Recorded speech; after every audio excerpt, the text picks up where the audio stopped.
Ecem zimsedin bolsun adamdan şan Ecem büyü düşmani sağ ola sol sen bolun bolsun dimene sözüm yok senin vakanı Ecem dilim varsın sağ ol Ecem canım köyün varsın seni dinle oğlum söysin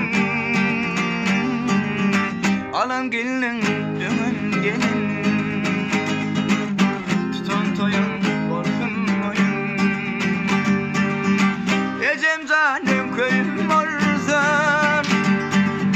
seni dinle oğlum söysin alan gelin dönün gelin tutan toyun borsun sağ ol Orada şanesim illen soranda il günümde dillenecek vardır İhalan yüreğime kalan yaramda yaşlığının gönlüm vardır Yalanasın yok Ecem senin günahde kısmetinde dağlanda vardır Ecem canım köyüm varsın senedine oğlum söysin alan gelin dönün